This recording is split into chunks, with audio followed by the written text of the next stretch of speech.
Welcome to the Parsha Perspective. Each week, we will delve deep in a weekly Torah portion to find a practical and insightful way to enhance your daily life.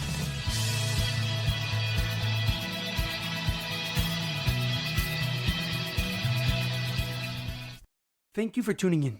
My name is Rabbi Shalom Yamini, and each week we will look into the weekly Torah portion to find practical and insightful ways to enhance your daily life. This week's Parsha Perspective is in honor of our homeland, Eretz Yisroel May. May God protect our brave soldiers, and may God return all the hostages from Gaza immediately. This week's Parsha Perspective is in memory of my grandfather, Rav Yeudah Ben Aaron, as well as Shlomo Ben Edward, Ben Efraim, and Yirachmiel Daniel Ben Gedalia. May their souls be uplifted and may their memories be a blessing. This week's Torah portion is Parsha Pinchas, Strength and Serenity. Our Parsha begins with Pinchas, the grandchild of Aaron HaKohen, Aaron the high priest, receiving a reward for killing Zimri, the head of the tribe of Shimon. Zimri was publicly consorting with the Midianite princess, so Pinchas took a spear and ended both of their lives. The reward bestowed upon Pinchas was the kahuna, the priesthood. The Talmud in Zavachim explains that when God anointed Aaron and his 4 sons as priests, as Kohanim, the appointment was intended for Aaron, his descendants, and future generations. Since Pinchas was already alive at the time, but not one of Aaron's children, he did not receive the priesthood himself. Subsequently, Moshe was instructed to go on Mount Avarim and catch a glimpse of the promised land, the land of Israel. Since he would not be entering Israel, God wanted Moshe Rabbeinu to at least see the land from afar, somewhat fulfilling his dream of entering the land of Israel. Moshe then asked God, who would be his successor, who would take over after him. He thought it would be his children who would succeed him as they did his brother as the high priest. But God had a different plan. He told Moshe that his most devoted disciple, Yeshua ben Nun, would succeed him as the next leader of the Jewish people. However, a question comes to mind.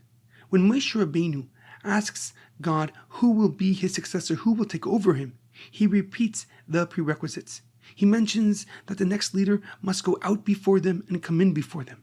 He will take them out and bring them in. Asher yetzi lefnehem v'asher yaveh lefnehem v'asher yetziem v'asher yaviem. But aren't those stipulations comparable and similar? Going out before them and coming in before them, and taking them out and bringing them in? What is the difference between leading them out and going before them, or coming in before them and bringing them in? Why does Moshe repeat and reiterate his successor's guidelines? Rashi, Rav Shlomo Yitzchaki, the leading Torah commentary, gives a simple explanation. He writes that Moshe's successor will have a unique and specific job, leading the Jewish nation into the promised land. He will first have to conquer the land, and then ensure that the nation enters the land of Israel. Accordingly, Moshe Rabbeinu states that his successor will need to lead the nation into battle and then direct them into the promised land. Rashi explains that Moshe was worried that his successor might make a mistake, causing God to prevent his entering to the land, as God did to Moshe Rabbeinu. Moshe Rabbeinu knew that multiple changes in leadership is a sure way to stop momentum in his tracks, to cause focus being lost as they go to their ultimate goal of building a home for God. And therefore Moshe Rabbeinu doesn't only ask for a successor who will lead them in battle, but also someone righteous enough to definitely enter the promised land, the land of Israel. However, the Sifrono, Rav Ovadia Sifrono, an Italian commentary and rabbi, gives a deeper and more profound explanation. He agrees with Rashi's interpretation at the beginning of the pasuk, that Moshe's successor must command the Jewish army as they conquered the land of Israel, but he explains the latter part of the pasuk, who will take them out and who will bring them in, to mean political leadership. Moshe Rabbeinu's successor will need to lead in a post-war era, contrasting his wartime authority, his wartime command. The Sifrono writes that Moshe Rabbeinu is asking God for a successor who can direct an army in battle and govern a post-war society. Just as Moshe was able to lead a nation from slavery to freedom, from pain and misery to a godly serenity, the next leader must do the same.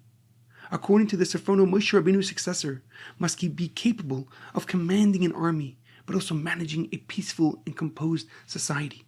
He must be able to see his people through their trauma and pain as they heal, develop, and make their community whole once again. Moshe Rabbeinu desired a successor who will shepherd and care for his flock in any situation, just as he did. This profound lesson is ever more relevant as we embark on a 3-week mourning period for the destruction of Jerusalem, of Yerushalayim, and both temples, both Beis HaMikdash. As we mourn its destruction, we must reaffirm our belief and our trust in God and His promise of Mashiach, of a redemption. Because the Talmud states, all those who mourn the destruction of Jerusalem will merit to see and rejoice in its rebuilding. In our daily life, it is imperative that we be both a scholar and a warrior, capable of handling responsibilities while savoring moments of serenity. And this balance is crucial for a successful, for a healthy, for a happy life. A naturally meek person cannot use their nature as an excuse to avoid the necessary strength as needed, just as an outgoing person cannot ignore the need for sensitivity towards others, and this theme applies in all aspects of our lives, in our spiritual and physical lives. We are given unique traits to fulfill unique and specific roles, and we must use them to serve HaKadosh Baruch Hu, to serve our Father in heaven. Yet we are also given character flaws that we need to correct. And sometimes the situation demands that we go beyond our natural tendencies to properly serve HaKadosh Baruch Hu, to properly serve God. Constantly refining our character with good traits until they become second nature is essential. At the same time, we must keep our intellect in control, ready to use any trait, even those prone to negativity like anger when necessary. And achieving such a balance makes us true warriors of God, ready to face any challenge with wisdom and strength. I will conclude with a profound quote from Rabbi Lord Jonathan Sacks, of blessed memory. Jewish faith is not about believing the world to be other than it is. It's not about ignoring the evil, the pain, the darkness, and the suffering. It's about the courage, the endurance, and the capacity to hold fast to values even when they are ignored by others. It is the ability to see the world for what it is and yet still believe what it can become. It's not about giving up. It's not about letting go. Have a great weekend and good Shabbos.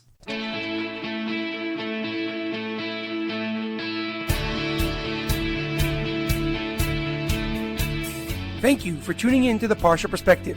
Check out our website, theparshaperspective.com. Send thoughts and comments to theparshaperspective@gmail.com. Till next time, thanks for listening.